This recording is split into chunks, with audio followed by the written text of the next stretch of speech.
Hello everybody, what's up, this is Radhika और welcome to BLED.in। सो आज के इस वीडियो में हम करने वाले हैं BLED थर्ड ईयर वाले स्टूडेंट्स के लिए जो उनका सब्जेक्ट है शिक्षा की बुनियादी अवधारणा।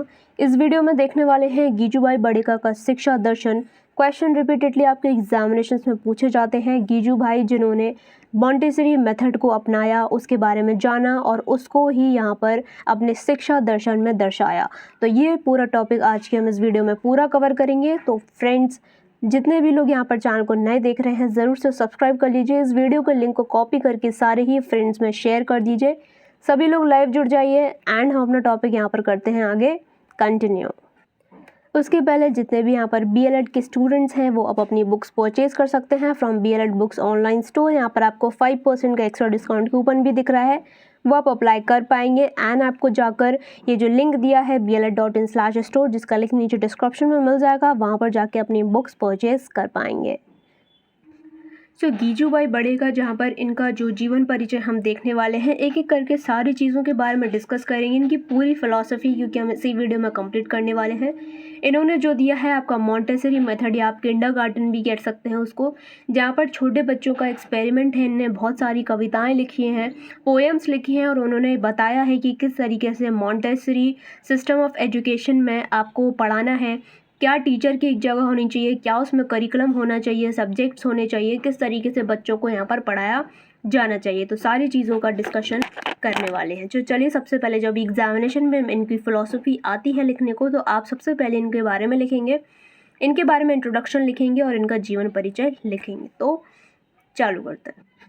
जो गीजूभाई बड़ेका है, उनका जन्म 15 नवंबर सन 1885 में गांव सौराष्ट्र में हुआ था। अपने बचपन की यातनापूर्ण जो शिक्षा चितल का उनके मन में मस्तिष्क पर किया हुआ भारी प्रभाव पड़ा। देखिए क्या होता है ना कि कभी भी अगर कुछ ऐसी सिचुएशंस हमारी लाइफ में पास्ट में बनती हैं जिनसे हम बहुत ज़्यादा परेशान या फिर व्यथित हो जाते हैं, तो हमारे अंदर एक कंट्रीब्यूशन की अगर भावना आती है तो हम उसी फील्ड में कंट्रीब्यूशन देना चाहते हैं कि जिस तरीके से हमें प्रॉब्लम हुई या फिर हमें किसी भी चीज़ की समस्या आई है वो हमारे आगे आने वाली जनरेशन को नहीं हो।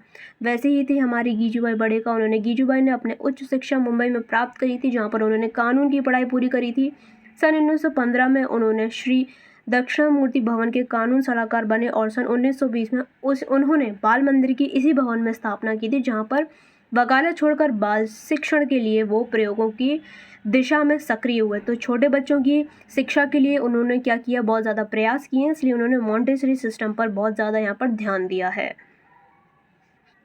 इन्होंने यहाँ पर मॉन्टेसरी पद्धति के सिद्धांतों का गहन अध्ययन किया एवं मनन। उनके यहाँ पर एक थिंकिंग ये भी थी कि यहाँ पर आप देख सकते हैं कि उन्होंने मॉन्टेसरी पे सबसे ज़्यादा यहाँ पर ध्यान दिया। क्यों दिया कि एक बच्चा अगर छोटे से सही तरीके से अगर शिक्षा ले रहा है तो वो आगे आप सोच सकते हैं कि उसका कितना प्रॉपर डेवलपमेंट यहाँ पर देखने को आपको मिल सकता है और मिलेगा भी। इसलिए उन्होंने मॉन्टेसरी शिक्षा पर सबसे ज़्यादा बल दिया है। छोटे से ही बच्चा क्या होता है, कोरी स्लेट होता है। जिस तरीके से हम उसको सिखाना चाहते हैं वैसा वो सीखता है। हम उसको अच्छा सिखाएंगे वो अच्छा सीखेगा, बुरा सिखाएंगे बुरा सीखेगा, ठीक है। तो अच्छा एनवायरनमेंट कैसे बनाएं बच्चे के आगे, ऐसा इन्होंने यहाँ पर एक प्रस्ताव रखा, जो कि मॉन्टेसरी सिस्टम के थ्रू उन्होंने पढ़ाई करी और इसमें और गहन अध्ययन किया और इसी तरीके से छोटे बच्चों पर ये कंट्रीब्यूशन दिया एजुकेशन का, कैसे उनको यहाँ पर पढ़ाना चाहिए। तथा मॉन्टेसरी शिक्षा पद्धति को पूर्णतः आत्मसात करने के बाद मॉन्टेसरी के सिद्धांतों को भारतीय परिवेश तथा संदर्भ में अधिकाधिक प्रभावी बनाने का प्रयास किया कि छोटे बच्चों की पढ़ाई कैसे कराई जाए, छोटे बच्चों को कैसे हैंडल किया जाए। किंडरगार्टन मॉन्टेसरी जो पद्धति है उसमें कैसे बच्चों को, जो छोटे बच्चे उनको हैंडल किया जाए और पढ़ाया जाए। शिक्षा के क्षेत्र में इस समर्थ कार्यकर्ता एवं नायक 54 वर्ष की अल्प आयु में 23 जून 1929 को यहाँ पर उनका निधन हो गया। और उनके निधन होते ही यहाँ पर जो प्रबल सार्थक साथी एवं जननायक के निधन से बालकों की शिक्षा में अपूर्ण क्षति हो गई। क्योंकि अगर वो होते यहाँ पर, अगर ज़्यादा समय तक वो हमारे साथ होते, तो वो इस सिस्टम में और भी कई तरीके की चेंजेस और अपडेट्स लेकर आते, जिससे कि आज मॉन्टेसरी जो मेथड होता है वो और भी बेहतर आपको दिखाई पड़ता, ठीक है। यहाँ पर क्या है कि क्या किया गीजूभाई ने, उनके लाइफ एंड वर्क के बारे में बात करने वाले हैं। शुरू में आपने उनका परिचय दे दिया, अब देखते हैं कि उन्होंने अपने जीवन पर्यंत किन किन चीज़ों पर यहाँ पर काम किया है। एक सामान्य से जो सरकारी स्कूल में गीजूभाई ने जो नवाचार प्रारंभ किया था वह तो आनंददायी बाल केंद्रित शिक्षा थी, जो कि शिक्षा परिवर्तन के सबसे प्रभावशाली एक प्रक्रिया है, जहाँ पर चाइल्ड सेंटर्ड एजुकेशन पे आज हम पूरी पेडागोजी पढ़ते हैं, पूरा बाल मनोविज्ञान पढ़ते हैं कि जो भी बच्चों को पढ़ाया जाएगा वो बाल केंद्रित शिक्षा पर ही आधारित होगा। बच्चे की क्या ज़रूरत है आज के समय पे, उसको देखते हुए ही बच्चे को यहाँ पर शिक्षा दी जाएगी। तो आप देख सकते हैं कि इनका ये वाला जो मेथड है आज भी हम यहाँ पर फॉलो कर रहे हैं। नेक्स्ट इस गीजूबाई कोई नियमित शिक्षक नहीं थे और ना उन्हें शिक्षा का कोई प्रशिक्षण लिया था। जो गीजूबाई थे वो कोई यहाँ पर नियमित आपके शिक्षक नहीं थे, वो पेशे से क्या थे, वकील थे, लेकिन फिर भी उन्होंने एजुकेशन में एक बहुत बड़ा अपना कंट्रीब्यूशन दिया है मॉन्टेसरी पद्धति में। गीजूबाई कोई नियमित शिक्षक नहीं थे, लेकिन उन्होंने यहाँ पर कोई प्रशिक्षण नहीं लिया था। जैसे कि आप और हम बीएलएड के जो स्टूडेंट हैं वो 4th ईयर में, आपको पता है कि हमारा प्रशिक्षण होता है, मतलब टीचर ट्रेनिंग हमें लेनी पड़ती है। क्यों लेनी पड़ती है? क्योंकि आगे भविष्य में हम टीचर बनेंगे, जहाँ पर हमें ये पता होना चाहिए कि बच्चों को किस तरीके से पढ़ाना है, क्या उनकी ज़रूरत है आज की, और किस तरीके से अपने मेथड्स में हमें चेंजेस लाके बेहतर से बेहतर क्वालिटी एजुकेशन बच्चों को प्रोवाइड करनी है। ठीक है, तो उन्होंने कोई भी इस तरीके का प्रशिक्षण नहीं लिया था। गीजूबाई जो पेशे से वकील थे और गांधी जी की तरह उन्होंने कुछ वर्ष दक्षिण अफ्रीका में जाकर रहे। वहाँ से वापस आने के बाद वह बम्बई में हाई कोर्ट में वकालत करने लगे। उसी समय उनके जो बेटे हैं नरेंद्र भाई, उनका जन्म हुआ और उनका लालन पालन में उनका वही शिक्षा साहित्य का अध्ययन करने लगे कि उनको कैसे पाला जाए, कैसे जो बच्चा है उसको बेहतर तरीके की एजुकेशन दे सकें, जिससे कि वो उसमें प्रॉपर आपको होलसम एक डेवलपमेंट देखने को मिले और बेहतर पर्सनालिटी बन सके। 1910-15 में उन्होंने मॉन्टेसरी का बहुत ज़्यादा यहाँ पर ज्ञान अध्ययन किया और दक्षिण मूर्ति बाल मंदिर गुजरात में 20 साल तक बच्चों के साथ में प्रयोग किया। मतलब वो बहुत सारे नए नए आप कह सकते हैं आप आइडियाज़ लेकर आ रहे हैं, बच्चों पर यहाँ पर अप्लाई कर रहे हैं कि दो अगर आपके पास आइडियाज़ हैं तो उन दोनों में से कौन सा एक बेहतर आइडिया है जिसमें बच्चे सबसे ज़्यादा समझ पा रहे हैं, सबसे ज़्यादा सीख पा रहे हैं, लर्निंग टीचिंग एनवायरनमेंट है फिर टीचिंग लर्निंग एनवायरनमेंट है, वो बेहतर बन पा रहा है। तो इस तरीके से उन्होंने एक्सपेरिमेंट्स किए बच्चों के ऊपर और 20 साल तक उन्होंने कहाँ पर एक्सपेरिमेंट किए, उनके बाल मंदिर, जो उन्होंने एक मॉन्टेसरी स्कूल यहाँ पर खोला था। शिक्षक नहीं होते हुए आप देख सकते हैं कि उन्होंने इतने प्रयोग किए जिससे कि लोग चकित हो गए और उनकी शिक्षण एवं शिक्षक दोनों को ही उन्होंने एक नई पहचान दिलाई। तो इस तरीके के गाइज लोग होते हैं जो आप देख सकते हैं एक अलग ही बेहतरीन कंट्रीब्यूशन देते हैं और कुछ नया यहाँ पर परिवर्तन उन्होंने किया है और कुछ नई चीज़ों में क्या किया है, अपना कंट्रीब्यूशन दिया है, specially in field of education. जबकि वो एक टीचर भी नहीं थे, ना ही उन्होंने कोई भी यहाँ पर स्पेशल प्रशिक्षण लिया था। नेक्स्ट हम बात करते हैं, जैसा कि अभी हमने ऊपर भी डिस्कस किया था कि उन्होंने मॉन्टेसरी एजुकेशन को पकड़ा। क्यों पकड़ा? बच्चों के साथ उन्होंने क्यों रहना पसंद किया? वो बड़ी एडल्ट एजुकेशन भी या फिर यूनिवर्सिटी लेवल की एजुकेशन भी दे सकते थे, लेकिन उनका मानना क्या था कि जो छोटे बच्चे हैं वो क्या होते हैं, बिल्कुल नए होते हैं, वो रूट्स होते हैं। ठीक है, तो अब जब उनको आप बेहतर तरीके से पढ़ाएंगे तो वो आगे जाके आगे जाने वाला, जब भी वो बढ़ेंगे आगे बढ़ेंगे, जब बड़े हो जाएंगे तो वो छोटे से जो उन्होंने एजुकेशन ली है ना वो बड़े तक लेकर जाएंगे। तो मतलब क्या है कि जब नींव शिशुकाल से भरी जानी चाहिए, क्योंकि नींव अगर मजबूत है तो आपकी इमारत भी मजबूत होगी। तो गीजूबाई बड़ेगा का जो शिक्षा दर्शन है वो क्या है कि वो एक शिक्षक, लेखक, दार्शनिक और शैक्षिक विचारक थे। वह हमेशा बाल केंद्रित शिक्षा को मानते थे, जहाँ पर शिशु की शिक्षा के बारे में ही उन्होंने सिर्फ बात करी है और बाल केंद्रित शिक्षा के बारे में बात करी है। आप गीजूबाई से 2 से 3 टर्म्स याद रखेंगे, एक आपका रहेगा बाल केंद्रित शिक्षा, दूसरा आपका मॉन्टेसरी पद्धति पे उन्होंने यहाँ पर ध्यान दिया है। नेक्स्ट इज, उनका मानना था कि किसी भी प्रकार के विकास की नींव शिशुकाल से भरी जानी चाहिए। नींव मजबूत नहीं है तो क्या होगा, इमारत भी आपकी कभी खड़ी नहीं हो सकती और गिर जाएगी। ठीक है, तो इसलिए उन्होंने छोटे बच्चों पे मॉन्टेसरी एजुकेशन पर ही ज़्यादातर बात करी है। नेक्स्ट देखते हैं कि गीजूबाई बड़िका का शैक्षणिक चिंतन, कि उनके यहाँ पर शैक्षणिक चिंतन क्या थे, कि वो बच्चों में किन चीज़ों का विकास करना चाहते थे, ऐसी कौन सी क्वालिटीज़ थी जो वो बच्चों में डालते थे या देखना चाहते थे कि बच्चे ये सारी चीज़ें सीखें। गीजूबाई शिशुकाल के सर्वांगीण विकास की नींव रखने में पक्ष में थे। उन्होंने सर्वाधिक बाल बच्चों के नैतिक विकास पर दिया है। उन्होंने सत्य, अहिंसा, प्रेम, स्नेह, करुणा, दया, त्याग जैसे मानवीय गुणों का विकास करने पर उन्होंने क्या दिया है, बल दिया है। क्योंकि जब आपके अंदर मॉरल वैल्यूज़ है, डिसिप्लिन है, एथिक्स है, तो वही चीज़ें आप आगे तक भी लेकर जाएंगे। आपने देखा होगा कि अभी के पेरेंट्स जो हैं और पहले के भी पेरेंट्स जो थे वो अपने बच्चों को छोटे से ही बहुत सारे संस्कार सिखाते हैं। क्यों सिखाते हैं? हमें अपना कल्चर क्यों सिखाते हैं? जिससे कि हम उनके साथ ही आगे बढ़ते चलें और अपने जीवन में उनको हमेशा प्रैक्टिस करते रहें उन चीज़ों की। ठीक है, वो चीज़ें अगर हमारे अंदर रहेंगे तो हम खुद में एक बेहतर पर्सनालिटी बन के निकलेंगे। अगर कोई भी चीज़ हम सीख रहे हैं तो हम अपने आप में बेहतर हैं। तो ये सारी चीज़ें वो छोटे बच्चों को यहाँ पर सिखाना चाहते थे और शुरुआती स्तर से उनमें ये सारी चीज़ें देखना चाहते थे। नेक्स्ट क्या है कि गीजूबाई के अनुसार उनकी शिक्षा का क्या अर्थ है, कि उनके हिसाब से शिक्षा क्या है, एजुकेशन यहाँ पर क्या है। गीजूबाई के अनुसार शिक्षा बालक की उसकी रुचियों के अनुसार दी जानी चाहिए। तो वो ये बोलते हैं कि जो एजुकेशन है, जो शिक्षा है, वो बच्चों के रुचि के अनुसार दी जानी चाहिए। ऐसा नहीं है कि उन्हें वो इंटरेस्ट ही नहीं आ रहा कि आप क्या पढ़ा रहे हो और आप पढ़ाते चले जा रहे हो और उन्हें कुछ भी नहीं सीखा उन्होंने इस पूरी प्रक्रिया में। तो वो ये कहते हैं कि शिक्षा आपकी ऐसी होनी चाहिए कि जो बच्चों की रुचियों के अनुसार हो, जिससे कि वो बेहतर से बेहतर और ज़्यादा से ज़्यादा सीख सकें। बालक पुस्तकों एवं विशेष क्षेत्रों के एकमात्र सीखने की अपेक्षा अपने स्वयं की यथार्थ, अपनी थिंकिंग, जो बच्चे सोचते रहते हैं, बहुत ज़्यादा क्यूरियस होते हैं चीज़ों को लेकर, उस समय उनका कॉपी किताबों में मन नहीं लगता। इसलिए छोटे बच्चों को हम हमेशा, आपने देखा होगा, गेम्स प्लेग्राउंड पर ले जाकर गेम्स के थ्रू, स्टोरीज़ के थ्रू, इस तरीके से ही उनको पढ़ाते हैं। क्यों? क्योंकि अभी वो इतने मैच्योर नहीं हुए होते हैं कि वो किताबों की शिक्षा यहाँ पर ले सकें। तो इस तरीके से बच्चों को सिखाया जाता है जिससे कि वो ज़्यादा से ज़्यादा यहाँ पर सीख सकें और खेल कूद और आपस में मिलजुल कर बहुत सारी स्टोरी टेलिंग के थ्रू, स्टोरी सुनकर, कविताओं के थ्रू, कहानियों के थ्रू बहुत सारी चीज़ें यहाँ पर लर्न कर सकें। क्यों? क्योंकि बच्चे क्यूरियस होते हैं जिसमें उनको मज़ा आता है कहानियों में सुनने में और खेलने में। तो इसी तरीके की शिक्षा उनको देनी चाहिए। नेक्स्ट यहाँ पर बात करते हैं गीजूबाई बड़ेकर के अनुसार शिक्षा का यहाँ पर क्या उद्देश्य होना चाहिए, कि अगर हम बच्चे को या किसी को भी शिक्षा प्रदान कर रहे हैं तो एट दी एंड उससे हम क्या अपेक्षा कर सकते हैं। शिक्षा हमने उसको दी है तो क्या यहाँ पर उसके उद्देश्य होते हैं, क्या उसने यहाँ पर सीखा। तो चलिए, पहले हमारा यहाँ पर जो पॉइंट है वो क्या है कि बच्चों को आदर व सम्मान दिया जाए। बच्चे को जब आप बेहतर तरीके से समझाएंगे और उसको चीज़ें सिखाएंगे तो वो सीखेगा, बजाय कि आप उसको डांटें या फिर उसके ऊपर चिल्लाएं या फिर किसी भी पनिशमेंट का यूज़ करें। बेहतर है कि आप उनको, अगर वो गलती कर रहे हैं तो आप उनको प्यार से समझें और उनकी रिस्पेक्ट करें। शिक्षा अध्यापक केंद्रित ना होकर बाल केंद्रित होनी चाहिए, जिसका उन्होंने पहले ही फोकस किया है कि चाइल्ड सेंटर्ड एजुकेशन होनी चाहिए। बच्चों को किस तरीके की एजुकेशन चाहिए है या फिर ऐसा कौन सा मेथड उसके आगे यूज़ किया जाए कि वो सबसे ज़्यादा लर्निंग जो है उसके अंदर जो अधिगम है वो प्रक्रिया यहाँ पर बेहतर तरीके से चल सके।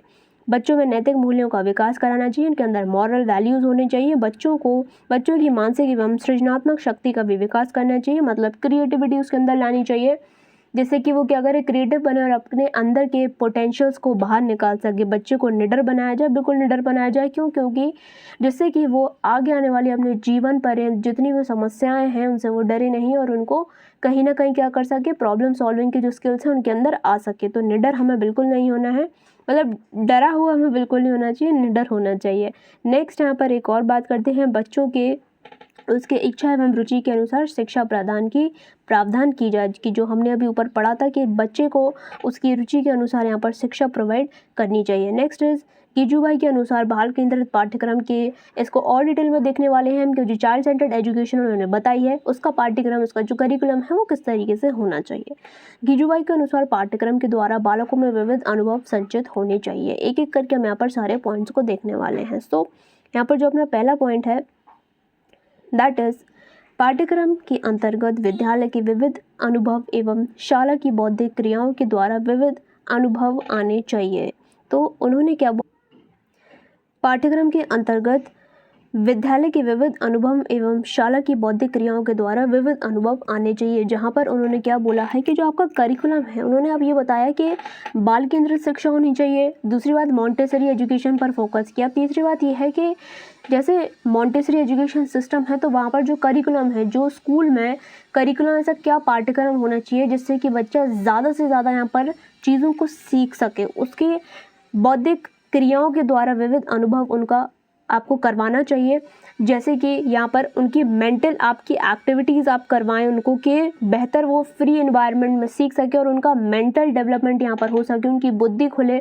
सिर्फ अगर हम उनको किताबी ज्ञान देते हैं तो वो इतना एक्सप्लोर नहीं कर पाते बच्चे, इसलिए उनको फ्री एनवायरनमेंट में सीखने का दिए, जिससे कि उनकी जो मेंटल एबिलिटी है वो बेहतर से बेहतर बन सके। पाठ्यक्रम में स्मरण पर, शक्ति पर अधिक महत्व दिया जाना, जहाँ पर उनकी मेमोरी पर कितना वो याद कर पा रहे हैं, ऐसी कुछ विधियाँ यहाँ पर दी जाएँ जिससे कि वो ज़्यादा से ज़्यादा बच्चे सीख सकें, उनकी मेमोरी में चीज़ें जा सकें और ज़रूरत आने पर वो रिकॉल भी कर सकें। पाठ्यक्रम के अंतर्गत बौद्धिक शिक्षा के साथ साथ शारीरिक शिक्षा भी उचित स्थान पर देनी चाहिए, मतलब मेंटल एबिलिटी के साथ साथ जहाँ पर बच्चे सही से सोच पा रहे हैं, logical thinking abilities, problem solving, decision making, ये सारी चीज़ों के साथ साथ उनकी फिजिकल एबिलिटी भी अच्छी हो, फिज़िकल डेवलपमेंट भी अच्छा हो, क्योंकि स्वस्थ शरीर में ही स्वस्थ मन का विकास होता है। ठीक है, आप इस तरीके से कह सकते हैं। तो अगर आप स्वस्थ नहीं हैं तो आप किसी भी चीज़ को नहीं सीख पाएंगे अच्छे से। जब आपकी तबीयत ख़राब होती है या आप इस स्थिति में नहीं होते हैं कि आप उठ भी पाएँ, तो आप खुद सोचिए कि आप अधिगम के प्रोसेस के अंदर कैसे जा पाएंगे। आप कोई भी चीज़ को नहीं सीखना पसंद करेंगे। इसलिए सबसे पहले आपकी जो फिज़िकल हेल्थ है, न्यूट्रिशन है, इन सब चीज़ों पे अधिक ध्यान देना चाहिए। ये पाठ्यक्रम गिज्जू भाई के हिसाब से उन्होंने बताया है। पाठ्यक्रम में गिज्जू भाई आध्यात्मिकता का पुट देना चाहते थे, मतलब स्पिरिचुअल एजुकेशन देना चाहते थे। तो उसके थ्रू बच्चों को सत्य, प्रेम, प्रतिष्ठा, निष्ठा जैसे गुणों का विकास उनके अंदर करना चाहते थे। नेक्स्ट यहाँ पर उन्होंने क्या किया है कि गिज्जू भाई ने जो शिक्षण के बाल केंद्र बनाने के साथ साथ तकनीकी के व्यवहारगत प्रयोगों, मतलब टेक्निकल चीज़ों का यूज़ यहाँ पर करना सिखाया है कि सिर्फ आप किताबी एजुकेशन बच्चों को नहीं दें, बट उन्हें एक्सप्लोर करने का मौका दें। उनके सामने अलग अलग चीज़ें, अलग अलग टीचिंग एड्स का प्रयोग करें, जिससे कि बच्चे देखें, चीज़ों को सुन पाएँ, अच्छे से यहाँ पर ऑब्जर्व कर पाएँ, एक्सपेरिमेंट कर पाएँ और उससे चीज़ों को सीख सकें। विद्यालय पाठ्यक्रम के संबंध में गिज्जू भाई के विचारों की विशेषता ये थी कि बालक को अनावश्यक पुस्तकों का ज्ञान नहीं क्या देना चाहिए, मतलब पुस्तकों का भार उनके ऊपर नहीं डालना चाहिए कि उनको आप 10-10 सब्जेक्ट पे होमवर्क दे रहे हो, 10 सब्जेक्ट रटा रहे हो, उनको बुक पढ़ा रहे हो। उन्होंने इस चीज़ का लोड बच्चों पे कभी नहीं डाला। उन्होंने बच्चे को पुस्तकीय ज्ञान के अलावा जो फ्री एनवायरनमेंट में खेलना, कूदना, कविता, कहानियों के थ्रू सिखाना, ये सारी चीज़ों पर बल दिया है। उनके द्वारा प्रतिपादित विषय बाल मनोवैज्ञानिक एवं बाल अवस्था के विकास के क्रम के अनुरूप है। ऐसे ही सुझाव मॉन्टेसरी, फ्रॉबेल आदि विचारकों ने भी दिए हैं। जहाँ पर फ्रॉबेल की जब आप कंट्रीब्यूशन पढ़ेंगे एजुकेशन में, तब उन्होंने भी यहाँ पर मॉन्टेसरी या फिर किंडरगार्टन मेथड पर ही काम किया है। और यही सारी जो चीज़ें हैं उन्होंने सेम बताई हैं कि कैसे जो छोटे बच्चे हैं उनका हमें करिकुलम सेट करना है और किस तरीके से उन्हें शिक्षा प्रदान यहाँ पर करनी है। नेक्स्ट यहाँ पर बात करते हैं गिज्जू भाई के अनुसार बाल केंद्रित शिक्षण किस तरीके के यहाँ पर शिक्षण होना चाहिए, टीचिंग होनी चाहिए इन चाइल्ड सेंटर्ड जो एजुकेशन पॉलिसी उन्होंने यहाँ पर रखी है, उस हिसाब से क्या यहाँ पर टीचिंग मेथड्स आपके होने चाहिए, किस तरीके से बच्चों को सिखाया जाए।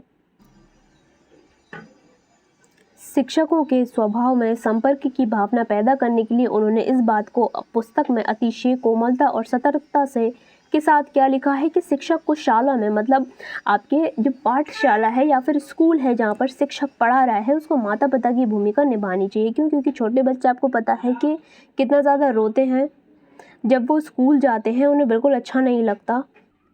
इसलिए उन बच्चों को ऐसा महसूस ना हो कि वो अपना घर छोड़ के कहीं और आ गए, माता पिता के अलावा उन्हें कोई डांट रहा है या फिर फटकार रहा है। तो उस तरीके से उन्होंने बोला है कि बिल्कुल नहीं करें। जो शिक्षक है वो माता पिता की भूमिका निभाए, जिससे बच्चा सेफ फील करे उनके आगे और अच्छे से चीज़ों को सीख सके। गिज्जू भाई का ये मानना था कि बालक के प्रति महत्वाकांक्षी रहे। और यहाँ पर क्या लिखा हुआ है कि गिज्जू भाई के बाल केंद्रित शिक्षण में तकनीकी के व्यवहार, जहाँ पर हमने बात करी है कि सिर्फ किताबी एजुकेशन को छोड़ के बाकी सारी चीज़ों का भी आप यहाँ पर यूज़ करें, टीचिंग एड्स का यूज़ करें, जिससे बच्चे देखकर सुनकर चीज़ों को समझ सके। गिज्जू भाई के अनुसार शिक्षण विधियाँ बालकों के स्तरानुसार, रुचि अनुसार होनी चाहिए। देखिए, ऐसा नहीं है कि जो छोटा बच्चा है, एक मॉन्टेसरी क्लास में, किंडरगार्टन में एक बच्चा है, वहाँ पर आप लेक्चर मेथड का यूज़ करें, वहाँ पर उसके लिए वो चीज़ काम नहीं आएगी।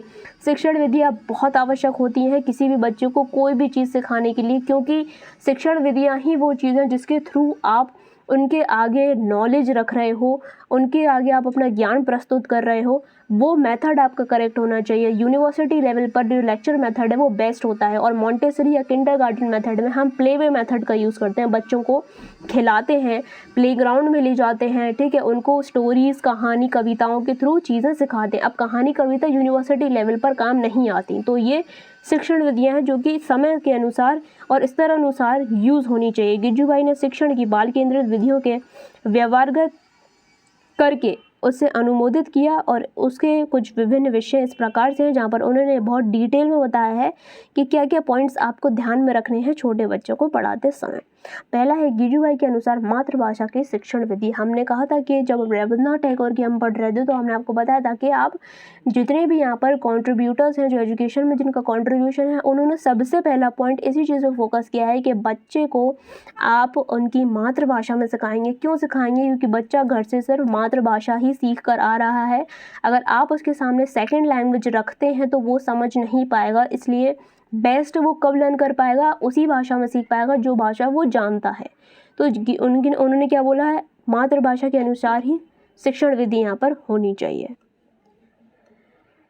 तो यहाँ पर गिजुभाई की एक और अनुपम कृति प्राथमिक शाला में भाषा शिक्षण है, ठीक है, जहाँ पर भाषा शिक्षण के बारे में वो यहाँ पर बात कर रहे हैं, लैंग्वेज टीचिंग के बारे में। इस पुस्तक में एक शिक्षण और बालक के बीच उनकी प्रक्रिया की चर्चा है, जिससे बालक की भाषा शिक्षण की बुनियादी तैयार हो सके। गिजुभाई के अनुसार पहले वाचन पर बल देना चाहिए, इसके पश्चात लेखन पर। पहले बच्चा बोलना सीखेगा, उसके बाद ही वो लिखना सीखेगा। यहाँ पर उंगलियों से कलम पकड़ने तक का तरीका, पेंसिल पर काबू, इच्छानुसार मोड़ने और विभिन्न आकृतियों से अक्षर आकृति तक आना लेखन की ही पहली आवश्यकता। अब छोटा बच्चा है, अभी वो पेंसिल पकड़ना भी नहीं जानता, वो उससे कहेंगे कि ब्लैक बोर्ड से कॉपी करके अपनी कॉपी में लिख लीजिए, आप उससे अपेक्षा कर रहे हैं, लेकिन ऐसा क्या होना चाहिए, नहीं।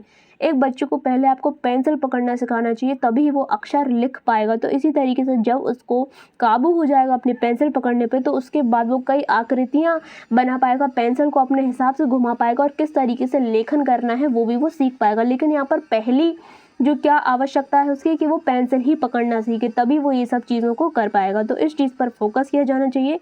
गिजुभाई के अनुसार लेखन से गीत तथा सुनकर सही लिखित की आदत विकसित होनी चाहिए। तो पहले बच्चा यहाँ पर सुनेगा, जो अपन के 4 भाषा कौशल हैं, क्या लिखें, क्या 4 भाषा कौशल हैं, आप सभी ज़रा कमेंट सेक्शन में लिख कर बताइए। जिसमें से सबसे पहले हम बच्चे को क्या करते हैं, सुनवाते हैं। मतलब पहले बच्चा सुनता है, जब वो पैदा भी होता है तो अपने आसपास जो उसके पेरेंट्स होते हैं वो अनुकरण की प्रक्रिया करता है, जिसके थ्रू वो सुनता है और उनको सुनकर ही चीज़ों को याद करता है या फिर सीखने लगता है। तो पहले उसने सुना, तभी वो दूसरी बात करेगा, तभी वो बोलना सीखेगा। तो इस तरीके का उन्होंने शिक्षण यहाँ पर बताया है। तो आप सभी यहाँ पर लिखकर बताएंगे शिक्षण कौन से 4 शिक्षण भाषा कौशल है यहाँ पर। और जितने भी लोग यहाँ पर चैनल को पहली बार देख रहे हैं गाइस, सभी लोग सब्सक्राइब कर दीजिए, बेल बटन हिट करके ऑल पे प्रेस करें सारी वीडियोस के, और मैराथन्स ऐसे ही आपको डेली मिलते रहेंगे। नेक्स्ट इज गिजुभाई के अनुसार कविता शिक्षण की पोयम अब बच्चों को कैसे सिखाएं। छात्रों का लोकगीतों के माध्यम से काव्य शिक्षण आरंभ किया जाना चाहिए। यहाँ पर लोकगीत या गाम्य गीत जो हम गा सकें, स्पष्टता और उचित विषय वस्तु होने के कारण बालक उन्हें और शीघ्र आकर्षित हो जाते हैं। अब बच्चों को यहाँ पर कविता शिक्षा क्यों दे रहे हैं, क्योंकि बच्चे यहाँ पर इंटरेस्ट दिखाते हैं। उनके सामने आप स्टोरी गाइए, पोएम्स गाइए, तो उनको मज़ा आता है, वो उसके थ्रू सीखते हैं और उसमें पार्टिसिपेट भी करते हैं। बालकों के सामने वह कविता रखी जाए जिसकी भाषा बोधगम्य हो, जो बच्चा समझ सके। आपने देखा है छोटे लेवल पर कितनी प्यारी प्यारी पोएम्स होती हैं जो बच्चे सीखने लगते हैं। उसमें पोएम्स में ऐसी चीज़ें हो सकती हैं जहाँ पर जो टीचर्स हैं वो बच्चे को एक्शंस कर करके सिखाती हैं और बच्चे भी इन रिटर्न एक्शन करते हैं पोएम गाते समय। तो क्या है, यहाँ पर बच्चे सीख रहे हैं, इंटरेस्ट ले रहे हैं और एक्टिवली पार्टिसिपेट कर रहे हैं इस पूरे टीचिंग लर्निंग की प्रक्रिया में। उस कविता की विषय वस्तु वर्णात्मक या फिर रुचिपूर्ण हो, बिल्कुल रुचिपूर्ण होने चाहिए, क्योंकि छोटे बच्चों को आप यहाँ पर कॉन्सेप्ट फॉर्मेशन ऐसे ही नहीं करवा सकते, कुछ इंटरेस्टिंग होना चाहिए बच्चों के लिए। कविता का परिचय गाकर भी कराया जा सकता है, उसे रटने की आवश्यकता नहीं पड़े। मतलब इतने इंटरेस्टिंग होनी चाहिए कि बच्चे सुन सुनकर ही सीख लें, उनको रटना यहाँ पर नहीं पड़े। कविता की रसानुभूति होने पर ही पूर्ण आत्मसात हो जाती है। बिल्कुल यहाँ पर क्या है कि जो कविता है यहाँ पर उसके थ्रू ही बच्चे बहुत सारी चीज़ें सीख लेते हैं। जहाँ पर आपने देखा कि बच्चे को कोई चीज़ आपने रटाई भी नहीं, बच्चा बोर भी नहीं हुआ, बच्चे ने खुद पार्टिसिपेट किया उस पोयम लर्निंग में, और उसके थ्रू एट द एंड हमें प्रोडक्ट में क्या चाहिए कि बच्चा कुछ सीखे और उसने सीखा भी। तो ये थी हमारी यहाँ पर कविता शिक्षण अकॉर्डिंग टू गिजुभाई। नेक्स्ट बात करते हैं कि उनके हिसाब से व्याकरण शिक्षण किस तरीके से होना चाहिए, बच्चे को जो व्याकरण है वो कैसे सिखाई जाए। व्याकरण शिक्षण में हम ये देखेंगे कि कैसे उन्होंने जो व्याकरण शिक्षण है उसको ये बताया है कि वो भाषा शिक्षण से कहीं ना कहीं संबंधित है। जैसे कि व्याकरण शिक्षण अकेले या पृथक से किए जाने वाले अंश यहाँ पर नहीं है, अधिकतर शिक्षक कक्षा शिक्षण में करते हैं। गिजुभाई के अनुसार अनेक शालाओं में जो व्याकरण शिक्षण है उसका कालांश यहाँ पर अलग होता है, अलग करके जो आपका व्याकरण है वो पढ़ाया जाता है। ऐसा नहीं करना चाहिए, क्योंकि व्याकरण क्या है, भाषा शिक्षण का ही एक भाग है, ठीक है।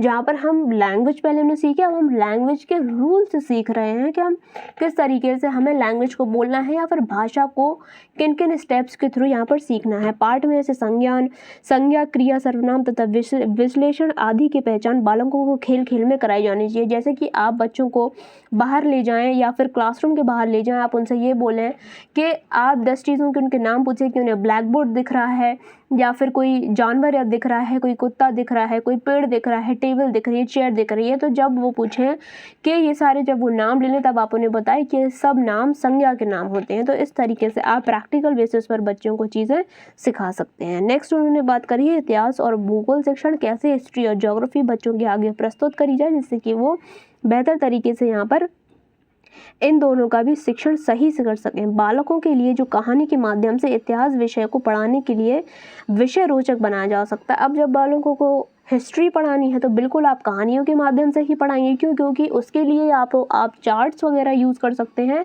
या फिर उनको कहानियों के माध्यम से ही पढ़ा सकते हैं। क्यों? हिस्ट्री में गाइस डेफिनेटली हमारे लिए भी कहानियाँ होती हैं अभी के टाइम पर भी, और हमें भी कहानियों के माध्यम से ही लर्न करना पड़ता है। तो फिर वो तो बच्चे हैं, उनको तो सिखाना ही है, आपको कहानियों के माध्यम से ही पढ़ेगा। कहानी के माध्यम से इतिहास विषय को पढ़ाते समय शिक्षक को ये ध्यान में रखना चाहिए कि मूल घटना के आसपास कल्पित घटनाओं को इस प्रकार सजाकर पढ़ाया जाना चाहिए कि उन्हें वास्तविकता का ध्यान कहानी के माध्यम से ही हो जाए। मतलब जो अभी कोई प्रेजेंट की सिचुएशन चल रही है उसको कनेक्ट करके आपको पास्ट की सिचुएशन बतानी चाहिए जिससे कि बच्चों को क्या हो, वो रिलेट कर सकें चीज़ों को। ठीक है, आज की प्रेजेंट सिचुएशन बता के उन्हें पहले की सिचुएशन से आप कनेक्ट कर सकते हैं। इस तरीके से बच्चे लिंक करेंगे और इतिहास को सीखेंगे। भूगोल में गाइस सिंपल सी बात है, हम ग्लोब और मानचित्र की सहायता से और तथ्यों के सहायता से उनको चीज़ें यहाँ पर स्पष्ट कर सकते हैं। जहाँ जितना बच्चा देखेंगे अपने आँखों से उतना ज़्यादा वो यहाँ पर सीख पाएंगे। चित्रकला शिक्षण, यहाँ पर आर्ट्स आप देख सकते हैं बच्चे कितने ज़्यादा इंटरेस्टेड होते हैं आर्ट सीखने में। ठीक है, जो छोटे बच्चों को ड्राइंग सिखाई जाती है, बड़े लेवल पे क्या ड्राइंग सिखाई जाती है? नहीं सिखाई जाती, छोटे लेवल पर सिखाई जाती है। क्यों? बच्चे रुचि रखते हैं इसमें, बच्चे सीखते हैं, वो इंटरेस्ट लेते हैं इन चीज़ों में। चित्रकला में बालकों को वस्तुओं के नाम या वह वस्तु देखकर उसकी आकृति बनाने हेतु कहना चाहिए। प्रारंभ में उनके जो चित्र हैं वो बिल्कुल सुंदर नहीं बन सकते, हो सकता है कि वो सुंदर नहीं बनाए, लेकिन धीमे धीमे अभ्यास के साथ वो ठीक बनाने लग जाएंगे। बाद में उसके पेंसिल से जैसा भी संभव हो चित्र बनवाना चाहिए। मतलब बच्चों से ये क्रिएटिविटी करवानी चाहिए। क्यों हम यहाँ पर क्रिएटिविटी करवाते हैं? जिससे कि बच्चों का जो माइंड है वो डेवलप हो, वो क्रिएटिव बन सके और अपने अंदर के पोटेंशियल्स को बाहर निकाल सके। कई बार क्या होता है कि अगर हमें एक्टिविटीज़ करने को नहीं मिलती तो हम खुद को भी परख नहीं पाते, हमें पता नहीं चलता कि हमारी रुचि किस में है। तो ये सारी प्रैक्टिस करने के बाद हम अच्छे से खुद का भी पता कर सकते हैं कि हम किस में इंटरेस्ट रखते हैं और आगे हम अपना फ्यूचर भी उसी चीज़ में बढ़ा सकते हैं। तो ये सारी चीज़ें हैं जो उन्होंने बताई हैं। नेक्स्ट वो कहते हैं उनके चित्रों का प्रदर्शन हेतु रखवाना चाहिए, इससे बालकों को प्रोत्साहन मिलता है। जो भी बच्चे, आपने देखा होगा कि छोटे में हमारे जो टीचर्स हैं वो बहुत सारे क्राफ्ट्स और आर्ट्स बनवाते थे और वो क्लास में टांग देते, कहीं एग्जीबिशन में लगा देते, क्राफ्ट गैलरी में लगा देते। तो इससे क्या होता था, बच्चों को मोटिवेशन मिलता है कि उन्होंने जो चीज़ बनाई है, जो क्रिएटिविटी दिखाई है, वो दूसरों को भी देखने को यहाँ पर मिल रही है।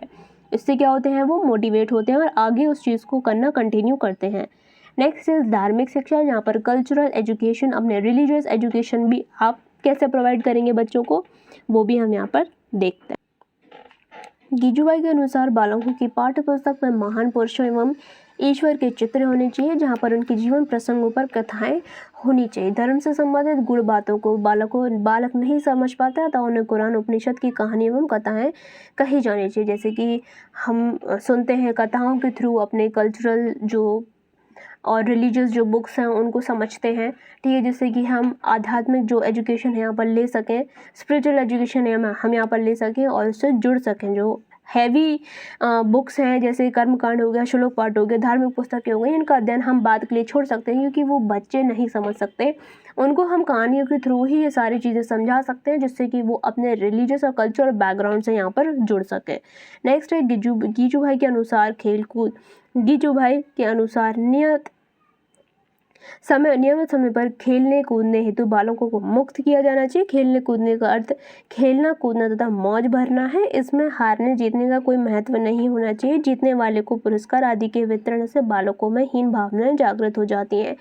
उन्होंने कहा कि बच्चों को फ्री छोड़ दीजिए, यहाँ पर उसको खेलने दीजिए, बस यहाँ पर सिंपली उसको खेलने दीजिए, आपस में इंटरैक्ट करने दीजिए। इससे क्या होता है, उनका सामाजिक विकास होता है, जहाँ पर फिजिकल डेवलपमेंट भी हो रहा है, उनका सोशल डेवलपमेंट भी हो रहा है, वो बच्चों के साथ घुल मिल रहे हैं। उनमें बहुत सारी ऐसी डिसिप्लिन्स हैं जो अंदर उनके आएंगी, जैसे कि टीम स्पिरिट हो गया, एक दूसरे की हेल्प करना हो गया, ये सारी चीज़ें उनके अंदर आएंगी। और मेंटली तो वो बिल्कुल विकसित हो ही रहे हैं खेल कूद से। और यहाँ पर हार जीत के बारे में नहीं होना चाहिए, बिल्कुल नहीं होना चाहिए, क्योंकि हीन भावना आती है उससे।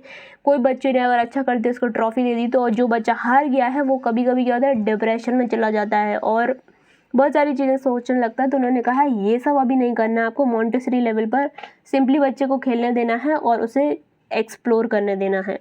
तो ये थे कुछ करिकुलम जो उन्होंने बताए हैं कि किस तरीके से यहाँ पर जो कई तरीके के शिक्षण हैं अलग अलग सब्जेक्ट्स के, कैसे बच्चे को पढ़ाने चाहिए और क्या विधियाँ यहाँ पर यूज़ करनी चाहिए। अब यहाँ पर हम और भी डिटेल में देखते हैं कि ऐसे कौन से मेथड्स हैं जो बच्चों के आगे रखें जिससे बच्चे सबसे ज़्यादा से ज़्यादा यहाँ पर सीख सकें, जो कि हैं आपकी शिक्षण विधियाँ। शिक्षण विधियों के संबंध में गिजुभाई के प्रमुख विचार निम्नलिखित इस प्रकार हैं। पूर्व विद्यालय शिक्षण के क्षेत्र में प्रचलित परंपरागत विधियां, भाषण एवं पाठ्य पुस्तक विधि का अंत होना चाहिए। उन्होंने सिंपली यहाँ पर बोला है, वो गुस्सा है इस बात से कि पाठ्य पुस्तक विधि नहीं होनी चाहिए यहाँ पर, कि बच्चों के सामने भाषण आप दे रहे हैं। ये लेक्चर मेथड आपका यूनिवर्सिटी लेवल पर यूज़ होता है, ठीक है, जो बड़ी लेवल है उन पर अभी यूज़ होता है आपका यूनिवर्सिटी लेवल पर। बच्चों के सामने सिर्फ प्लेवे मेथड रखिए, स्टोरी टेलिंग रखिए, आप पोइट्री टेलिंग रखिए, लेकिन यहाँ पर आप उसको ये नहीं कि उसके सामने किताब रख दिए और आप उसको उसी से रटाते चले जा रहे हैं। तो इस शिक्षण का उन्होंने कहा है कि बिल्कुल अंत किया जाए। इस क्षेत्र में परिवर्तन एवं प्रयोग नितांत आवश्यक है। परिवर्तन एवं प्रयोग, यहाँ पर आप चीज़ों को प्रैक्टिस में लाइए, एक्सपेरिमेंट करिए, बच्चे को फ्री छोड़ दीजिए, जिससे वो खुद से चीज़ों को करके देखे, वो यहाँ पर क्रिएटिव बनेगा, उसी से ही उसके अंदर एक चेंज देखने को मिलेगा। पूर्व विद्यालय शिक्षण में परिवर्तन की दृष्टि से सर्वाधिक महत्वपूर्ण क्षेत्र शिक्षण विधियों में परिवर्तन है। उनका कहने का मतलब ये है कि आप समय के अनुसार जो शिक्षण विधियां हैं उनमें यहाँ पर परिवर्तन करें। आज के समय की क्या ज़रूरत है, क्या मेथड्स ऑफ टीचिंग आज के टाइम पर यूज़ होने चाहिए, उस हिसाब से ही आप टीचिंग मेथड्स को चेंज करते रहिए। क्यों? क्योंकि हो सकता है कि आप अगर लेटेस्ट वर्जन्स यूज़ नहीं करेंगे और पुराने मेथड्स यूज़ करेंगे तो वो काम में नहीं आएंगे। तो ऐसे आपको मेथड्स यूज़ करने हैं जिससे बच्चा ज़्यादा से ज़्यादा सीखे और ज़्यादा जो आप नॉलेज दे रहे हैं वो उसको प्रयोग में ला सके। नेक्स्ट उन्होंने क्या बोला है, पूर्व विद्यालय शिक्षण क्षेत्र में औपचारिक विधियों का कोई स्थान यहाँ पर नहीं होना चाहिए। इस क्षेत्र की विधियाँ अनौपचारिक सहज करके सीखने के सिद्धांत पर आधारित होनी चाहिए, मतलब लर्निंग बाय डूइंग। इस पर उन्होंने यहाँ पर फोकस किया है। वो ये कहना चाह रहे हैं, बच्चे को फॉर्मल की जगह आप इनफॉर्मल एजुकेशन दीजिए, उसे फ्री एनवायरनमेंट दीजिए जहाँ पर चीज़ें सिंपल साधारण तरीके से उसको सिखाई जाए। बहुत ज़्यादा कॉम्प्लेक्स स्ट्रक्चर, बहुत ज़्यादा जटिल एक स्ट्रक्चर बना के बच्चे को नहीं सिखाना चाहिए, उसको फ्री छोड़ना चाहिए, जिससे कि बच्चा मैक्सिमम अपनी क्रिएटिविटी तक जा सके, मैक्सिमम वो यहाँ पर चीज़ों को सीख सके। गिजुभाई के पूर्व विद्यालय शिक्षण में मॉन्टेसरी पद्धति को अत्यंत महत्वपूर्ण माना गया है। इसे बालक के संपूर्ण विकास के लिए उपयुक्त समझा है। तो उन्होंने मॉन्टेसरी जो पद्धति है उस पर सबसे ज़्यादा फोकस किया है। क्यों किया है? वही के जो बच्चे को आप शुरुआती स्तर पर सिखा रहे हैं वही वो आगे फ्यूचर में लेकर जाता है। वो सारी चीज़ें, वो सारे डिसिप्लिन वो आगे कंटिन्यू करेगा। इसलिए बच्चे को छोटे में एक बेहतर एजुकेशन प्रोवाइड करना ज़रूरी है। पूर्व विद्यालय शिक्षा के जिन विधियों पर गिजुभाई ने जो बल दिया है, उनके हिसाब से जो उन्होंने जो शिक्षण विधियां हैं वो बताई हैं, वो क्या है? नाटक पद्धति होनी चाहिए, आपकी कहानी के थ्रू आप सिखाएं। भ्रमण विधि, मतलब बच्चे को कई जगह घुमाएं, ठीक है, लेकर जाएं आप उन्हें, और कई पार्क घुमाएं, कोई जू घुमाएं, ठीक है, जानवर दिखाएं, बहुत सारी चीज़ें आप उनको दिखाएं, जैसे कि वो उसमें क्या करेंगे, इंटरेस्ट उनका बढ़ेगा और वो चीज़ों को सीख पाएंगे। अवलोकन पद्धति तथा मॉन्टेसरी पद्धति होनी चाहिए। तो ये जो शिक्षण विधियाँ हैं ये उन्होंने बताई हैं गिजुभाई ने। नेक्स्ट यहाँ पर क्या है कि उनके हिसाब से अनुशासन कैसा होना चाहिए, किस हिसाब से डिसिप्लिन होना चाहिए, ये उन्होंने इन कुछ पॉइंट्स में बताया जो कि हम डिस्कस करने वाले हैं।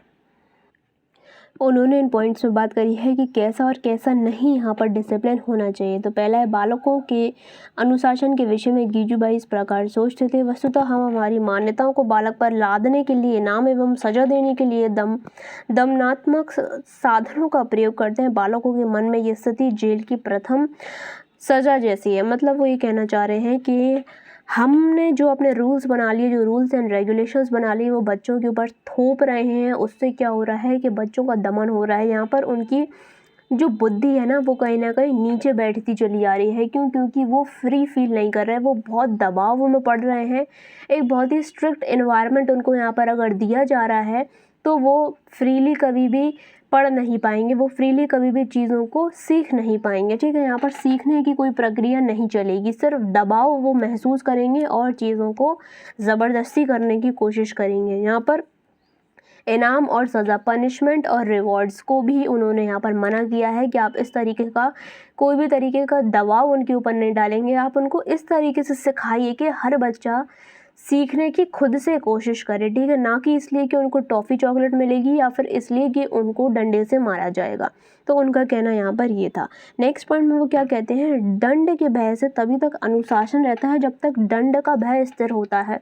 मतलब क्या है कि आपने देखा होगा कि ये सुनते हुए पेरेंट्स से भी या फिर टीचर से भी कि ये बहुत ढीठ है।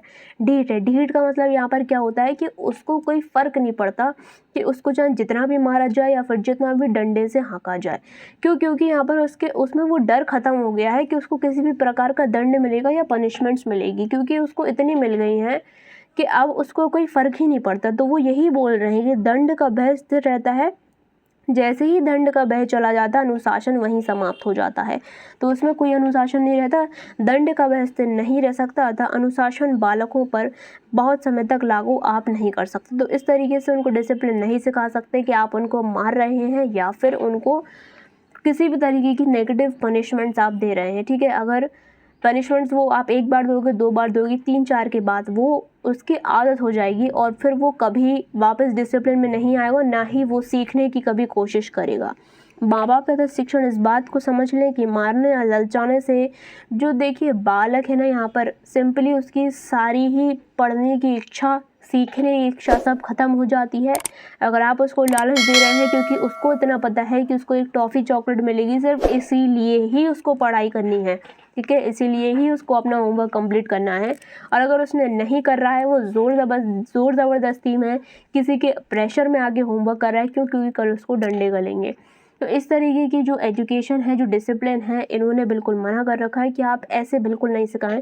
आपके टीचिंग मेथड इस तरीके से होनी चाहिए कि हर बच्चा खुद से सीखे। ठीक है, खुद से वो इंटरेस्ट रखे सीखने में, बजाय ये सोचकर कि उसको रिवॉर्ड्स मिलेंगे कि पनिशमेंट। तो ये सारे ही मेथड्स से जो कि यहाँ पर गिजूभाई बड़ेका के अंडर आते हैं, जो उनके कंट्रीब्यूशन है शिक्षा के क्षेत्र में, उन्होंने ये सारी चीज़ों पर बल दिया है, फोकस किया है, स्पेशली मॉन्टेसरी एजुकेशन। इस कीवर्ड से आप उनका जो कंट्रीब्यूशन है एजुकेशन का वो याद रखेंगे। इन सारे पॉइंट्स को आप यहाँ पर दोबारा से पढ़ेंगे। यहाँ पर ये जो लेसन है आपका, ये सारे ही चीज़ें आपको रीड करनी है, और यहाँ पर क्वेश्चन आपको ये लिखना है कि गिजूभाई बड़ेका का जो एजुकेशनल कंट्रीब्यूशन है वो आपको प्रॉपरली यहाँ पर मेंशन करना है, जो कि 21 मार्क्स का रहेगा। लॉन्ग में आपको यहाँ पर खुद से पूरा आंसर फ्रेम करना है और हमारे टेलीग्राम चैनल पर अपना आंसर हमको भेजना है। लिंक आपको नीचे मिल जाएगा, वहाँ पर जाके ज्वाइन करें और सभी ये होमवर्क को करके आएँ।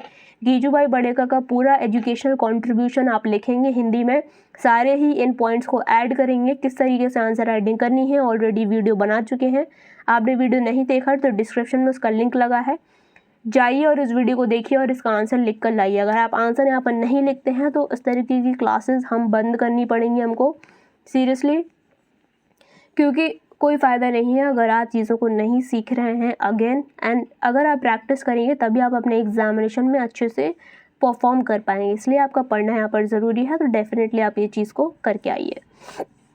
So this was the lecture. जितने भी लोग देख रहे हैं एक लाइक करके ज़रूर जाइएगा, मेहनत लगती है बहुत ज़्यादा लेक्चर्स को बनाने में, लेकर आने में और एक्सप्लेन करने में।